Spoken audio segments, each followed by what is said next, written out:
जय हिंद। जय हिंद। जय हिंद। जय हिंद। जय हिंद। जय हिंद। जय हिंद। जय Hind. I am overjoyed to see that you have already realized. नमस्कार जोहार लाइव दैनिक में आप सभी दर्शकों का बहुत बहुत स्वागत है। 23 जनवरी ऐतिहासिक तारीख है ये, और इस ऐतिहासिक तारीख को पूरा भारत नेताजी सुभाष चंद्र बोस की जयंती मनाता है। पराक्रम दिवस के तौर पर इसे याद किया जाता है। बदलती हुई राजनीति में अलग अलग तरीके से सुभाष चंद्र बोस को तमाम लोग याद करते हैं, लेकिन उनके याद करने और उनकी जयंती मनाने के पीछे मकसद सिर्फ इतना है कि भारत के लिए, भारत की आज़ादी के लिए, जंग आज़ादी के लिए जिस तरीके से नेताजी सुभाष चंद्र बोस ने अपना बलिदान दिया, वो पूरा भारत उनको श्रद्धांजलि देता है और आज भी याद करता है। तो ये तस्वीरें आप देख रहे हैं, फिल्म प्रभाग के सौजन्य से हैं। ये तस्वीरें उस वक्त 1973 की डॉक्यूमेंट्री है। इस डॉक्यूमेंट्री में तमाम वो तस्वीरें कैद है जो सुभाष चंद्र बोस से जुड़ी हुई है, वो यादें हैं। हम उस पर भी बातचीत करेंगे, लेकिन सुभाष चंद्र बोस का झारखंड से बड़ा नाता रहा। दो बड़ी घटनाएं हुई सुभाष चंद्र बोस के जीवन में, और उन दो घटनाओं का असर उनके और देश की राजनीति पर बहुत पड़ा। और ये दो घटनाएं थी, पहली घटना 1940 का अधिवेशन, कांग्रेस का अधिवेशन जो रामगढ़ में हुआ, और उस अधिवेशन के बाद सुभाष चंद्र बोस एक अलग तरह के नेता के तौर पर उभरे। साथ ही साथ उन्होंने एक अलग रास्ता भी अपनाया। इसके बाद एक और घटना हुई, वो घटना थी 1941 की, जब गोमो से, धनबाद के गोमो से सुभाष चंद्र बोस गायब हो गए।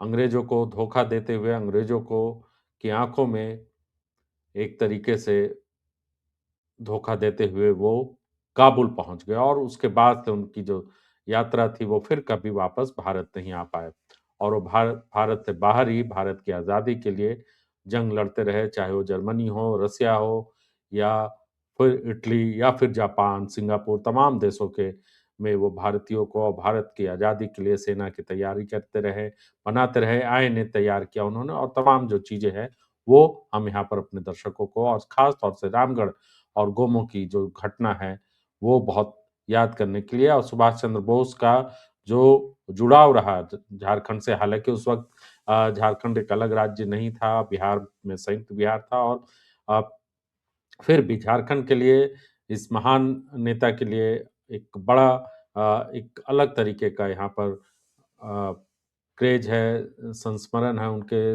उनके लिए एक स्मारक भी कह सकते हैं गोमो में जो बनाया गया, और आज भी उस स्टेशन पर देख सकते, आपको नजर आएगा कि किस तरीके से आखिरी बार वो यहाँ पर नजर आए थे, और वो चीजें वहाँ पर अंकित है।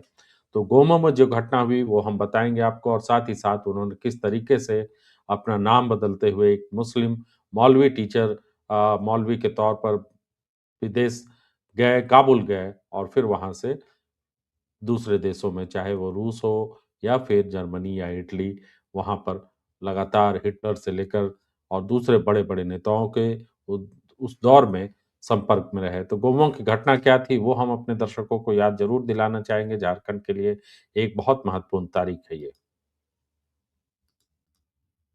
स्क्रीन पर जो अभी आप तस्वीर देख रहे हैं, वो तस्वीर बहुत ऐतिहासिक तस्वीर है। 1938 में कांग्रेस का हरिपुरा में The 51st Congress at बड़ा Haripura अधिवेशन is हुआ, और also इस celebrating the अधिवेशन में coronation. Subhash A Chandra moment Bose को meant अध्यक्ष much to के him. तौर पर चुना He did गया, justice to और it साथ ही साथ in an immense इस speech, अधिवेशन में Subhash ranging Chandra over the Bose whole field of को जो सम्मान दिया गया वो बहुत ऐतिहासिक है। आप तस्वीरें देख सकते हैं। 51 बैलगाड़ियों में सवार होके सुभाष चंद्र बोस जो पहुंचे थे हरिपुरा में, और उनको उनके सम्मान के लिए 51, और जवाहरलाल नेहरू देखिए बहुत पीछे चल रहे, सुभाष चंद्र बोस, मौलाना आजाद उनके पीछे, और तमाम जो आचार्य कृपलानी और बड़े-बड़े जो कांग्रेस के उस वक्त के नेता है वो पीछे-पीछे चल रहे हैं। ये तस्वीर बहुत महत्वपूर्ण और ऐतिहासिक है, और हरिपुरा में 51 जो है द्वार बनाए गए थे, और 51 बैलगाड़ियों के साथ पहुंचे थे सुभाष चंद्र बोस। तो ये तस्वीरें हम अपने दर्शकों को दिखला रहे हैं।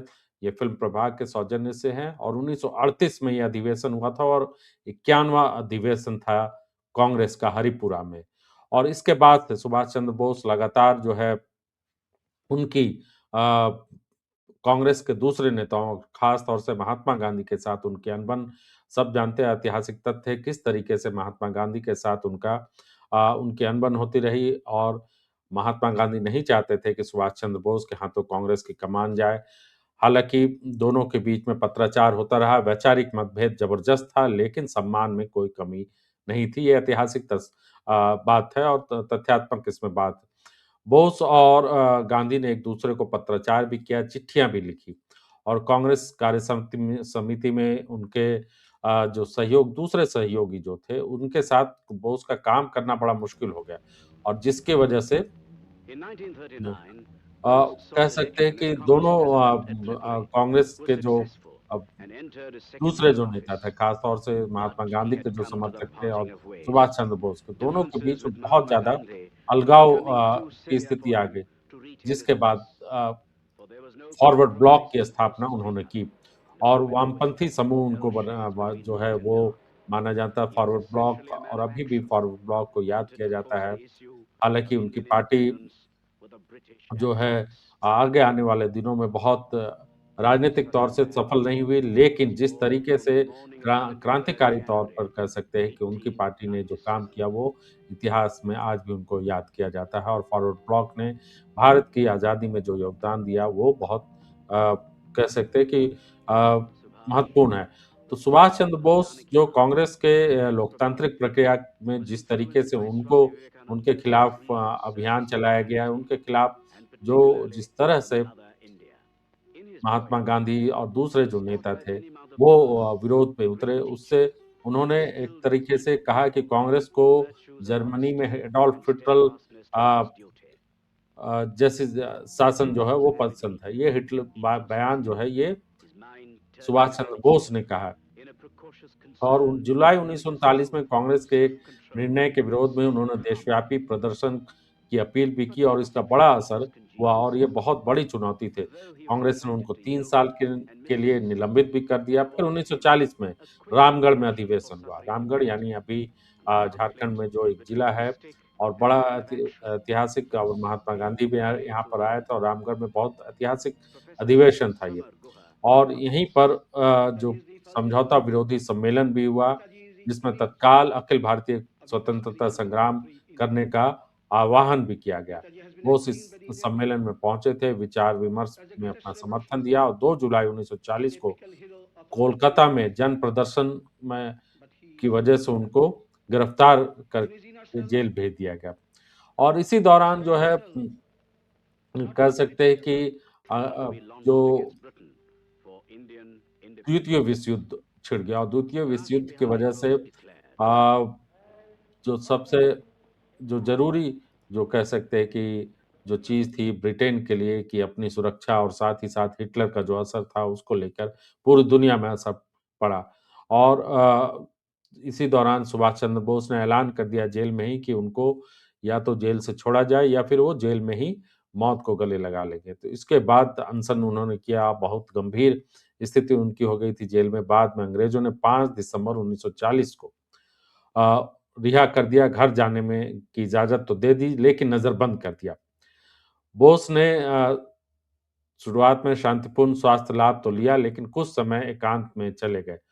लेकिन अपने चुनिंदा मित्रों और जो क्रांतिकारी मित्र थे, उनके सहयोगी थे, उनसे लगातार मिलते रहते थे और इ इसी वजह से और धीरे-धीरे सुभाष चंद्र बोस ने अपनी दाढ़ी बढ़ा ली और अपना पूरा जो हो सकता है लुक जो है वो चेंज कर लिया। 16 जनवरी 1941 को की शाम उनके घर कोलकाता में उनके घर के सामने एक गाड़ी आकर रुकी और ये गाड़ी जो है शिशिर बोस लेकर आए थे, उनके भतीजे थे और शिशिर ने उनको रात में अपनी गाड़ी में बैठाया 16 जनवरी 1941 की और यात्रा पर निकल गए। कोलकाता से वो 210 किलोमीटर दूर झारखंड के गोमो पहुँचे और उन्होंने यहीं से पेशावर के लिए ट्रेन पकड़ी और पेशावर के लिए पहुँ बैठने से पहले उन्होंने अपना नाम मौलवी जियाउद्दीन कर लिया था। जी हाँ, मौलवी जियाउद्दीन कर लिया उन्होंने अपना नाम और उसके बाद वो यहाँ गोमो से काबुल के लिए निकल गए। बहुत दूर है काबुल गोमो से कम 2000 किलोमीटर दूर था ये यात्रा। हालाँकि उस वक़्त ट्रेन चलती थी, पेशावर तक ट्रेन जाती थी भारत से। संयुक्त कह सकते हैं भारत उस वक़्त विभाजन नहीं हुआ था। तो पेशावर के लिए काबुल वहाँ से फिर चले गए और मौलवी जियाउद्दीन उन्होंने अपना नाम रखा। उसके बाद पेशावर में उनकी मुलाकात भगत राम से हुई। 2 दिनों बाद वो दोनों पठान का भेष पाँव धारण करके फिर वो काबुल के लिए चले गए। 4 दिनों की उन्होंने जब ये यात्रा की और पूरी तरीके से पैदल यात्रा उनकी थी और ट्राइबल जो काबुल के जो आदिवासी थे हैं, जनजातीय इलाका है वहाँ उन वो घूमते हुए उनके साथ काबुल पहुँचे अपने साथियों के साथ, भगत राम के साथ और वहाँ काबुल में बोस रूसी दूतावास के से संपर्क करने की कोशिश करते रहे उस और फिर उनकी सफलता नहीं मिली और इसके बाद भगत राम को इटली के दूतावास भेजा गया।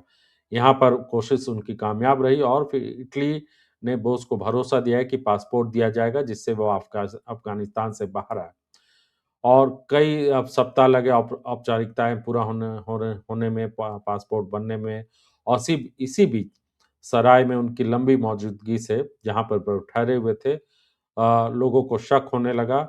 इसलिए उ उनके साथ जो उत्तम चंद मल्होत्रा एक साथी थे, उनके यहाँ पर वो जाकर रुकने लगे और 18 मार्च 1941 को सुभाष चंद्र बोस ऑरलैंडो मस ऑरलैंडो मसोटा के नाम से जारी इटली के पासपोर्ट पर यूरोप चले गए और वहीं पर अ, उन वो फिर रसिया भी उनके साथ जो गए और उसके बाद हिटलर से भी मुलाकात हुई और कई महत्वपूर्ण मुलाकातें भी हुई जिसका विवरण इतिहास में है। लेकिन गोमो का जो अ, इतिहास है वो बहुत याद करने के लिए झारखंड के लिए महत्वपूर्ण तारीख है ये और गोमो में जो घटना हुई और सुभाष चंद्र बोस के लिए और पूरे देश के लिए ये गोमो जो स्टेशन है हमेशा याद किया जाता है। यहीं पर सुभाष चंद्र बोस देखे गए थे और यहीं पर वो बन गए जियाउद्दीन मौलवी और उसके बाद फिर वापस कभी भारत नहीं आ पाए।